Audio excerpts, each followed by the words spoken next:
announcing the arrival of Prime Minister Narendra Modi of the Republic of India on our distinguished guest.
Good morning and welcome to the inauguration ceremony of the Resilient Rice Field Laboratory.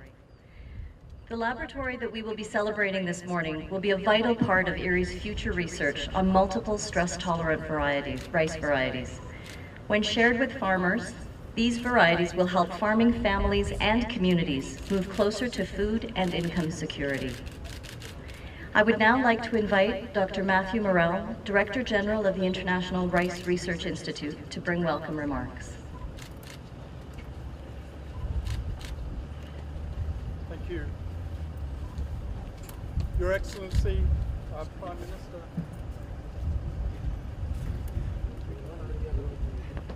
Prime Minister Narendra Modi, delegation guests, Erie colleagues. On behalf of the entire community of the International Rice Research Institute, it's with great pleasure and honour that we welcome His Excellency Shri Narendra Modi and the delegation from India to Erie's headquarters, where Erie is hosted by the University of the Philippines and in the town of Los Baños. After some very heavy rain last week, we did not know if we could perform this groundbreaking ceremony for the Resilient Rice Field Laboratory here in the field. But you have brought good skies with you, and they have cleared, and the flash flooding that occurred here last week has receded, so we can complete this ceremony today. So while this site currently looks like a set of rice fields, we will be completely overhauling this site to build in state-of-the-art sophistication in growing rice under controlled, flooded and saline conditions. This laboratory will allow us to control not only the conditions under which rice is grown, but also to use some very exciting new methods for measuring the growth and performance of the crop. This can be done here at scale, so we can test hundreds of new varieties for their ability to cope with flooding and salinity, and explore which varieties are suited to mechanisation and different crop management strategies. Mechanisation and improved crop management options are becoming more and more critical as women increasingly shoulder the burden of rice farming. We are conscious that extreme weather events are a particularly important part of persuading farmers to invest in the productivity and quality of their crops. This is not just about improving yields, but it's about providing the technology that gives the farmers to invest, to treat agriculture as a business, and a business where wise investments in technology and effort contribute to increasing their efforts and well-being, setting up a virtuous cycle in which they can reinvest profits in their farms, in their children's education, and in the health of their families. So amid climate change, decreased availability of arable land and water, increasing urbanisation and increasing population, the challenge of how to feed more people with more nutritious food, yet from fewer and fewer resources, is a matter of fundamental concern. Erie, India, has been a model of how to mitigate risks and create economic opportunities in agriculture. and India supports this commitment with leadership in scientific research for development. Yet we all recognise that there is more to be done. In this great challenge, IRRI and Indian institutions are in close partnership, and this new field laboratory will play its part in strengthening that bond. As you will see later today, the genetic diversity from India's rice fields that is held in trust in our gene bank is improving the future of farming. Almost 15% of our global collection of rice varieties is native to the Indo-Gangetic Plain. Many of our scientists here with us today have in recent years contributed to research that has already reached over 4 million farmers in India. And of course, there is more to do. Our work in research for development, however, has taught us that these innovations are wasted if farmers cannot access them or they do not provide the benefits that lead farmers to adopt them. Through IRRI's education program and our deep partnership with the Indian Council of Agricultural Research, we're able to help farmers and their families quickly adopt new practices to improve their farm productivity. For example, in Odisha, IRRI and its partners have taught over 200 women farmers how to use new farming technologies, providing them with the knowledge and the tools needed to increase their productivity and income. As I said, our work is far from over. Increasing volatility in weather patterns from climate change, as well as a dwindling and ageing farming population, means that we must make farming more attractive to young people. To do this, we must take as much risk out of farming as we can. We can, through facilities such as this, build in biological insurance in the form of varieties that withstand stresses and yet meet market expectations. We can improve crop production systems so that farmers optimise their investment, knowing the likely returns. We can build crop insurance schemes that harness the power of remote sensing technologies to rapidly and accurately quantify any losses and provide payments to farmers faster. And we can protect the value of the harvested crop through better storage and processing technologies. The Resilient Rice Field Laboratory that we're inaugurating today is an important step forward in our growing commitment to support India's rice sector throughout this challenging future. The next step in our commitment will be the inauguration of the IRRI South Asia Regional Centre in Varanasi in early 2018. The first of its kind, this IRRI South Asia Regional Centre will be a hub for research excellence in the region, as well as a classroom for farmers and scientists.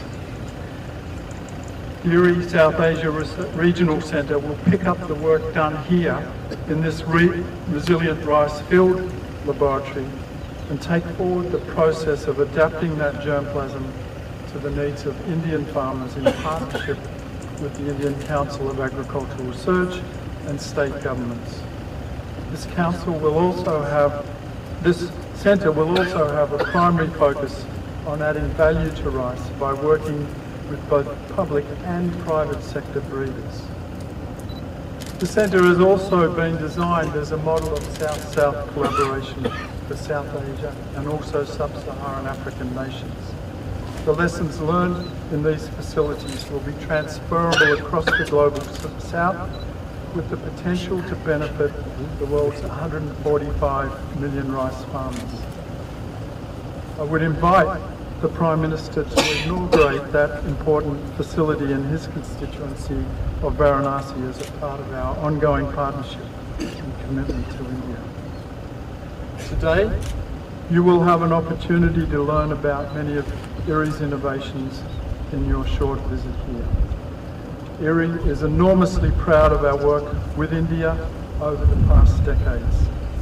As India's capacity in science and technology has grown, the nature of our partnership has deepened so that we now enjoy a strong, mutually beneficial partnership that improves the lives of rice farmers across the world.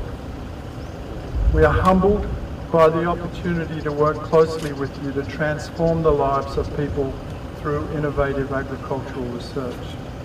I believe that this joint mission defines our purpose and guides our every step. Your Excellency, we thank you again for your visit and for the opportunity to work together for the rice farmers of the world.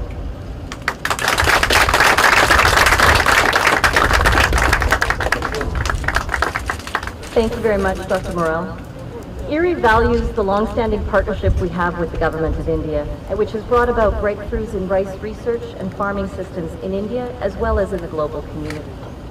To mark another milestone in this partnership, I would like to invite the IRRI Director General, Dr. Matthew Morel, and the Prime Minister, Narendra Modi, of the Republic of India, to inaugurate the new Rice Resilient Field Laboratory, with the ceremonial groundbreaking with the shovels on the side of the stage.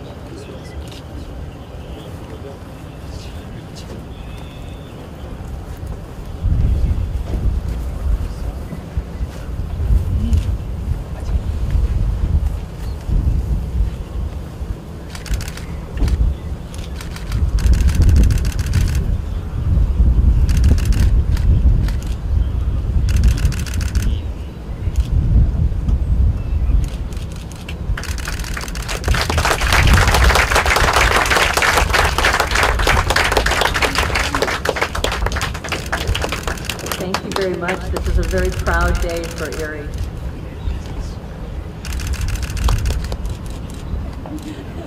I would now like to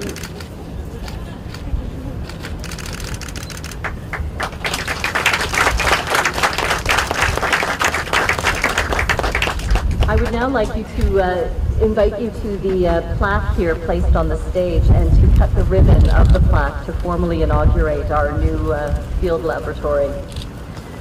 The plaque, which will appear at the field laboratory once it is completed, reads Narendra Modi Resilient Rice Field Laboratory, dedicated to doubling farmers' incomes in India through the development of flood-tolerant rice varieties.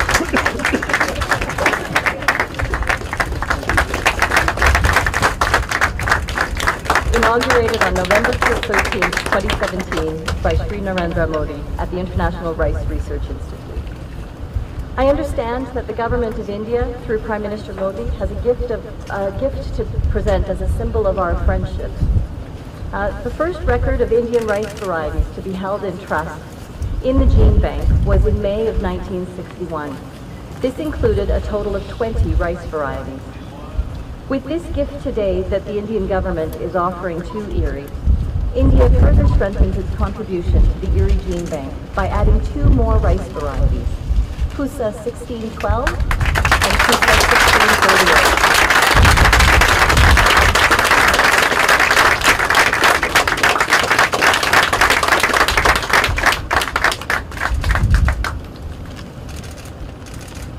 So as a reciprocal gift, we would like to conduct the full DNA sequence analysis of these varieties and make this available for researchers around the world. Thank you very much. Thank you very much, delegates and guests. This ends our ceremony this morning. I'd very much like to thank you for being with us to celebrate this historic moment and this next phase of our partnership. May we invite Prime Minister Narendra Modi, accompanied by Dr. Morel, to visit the plant growth facility now.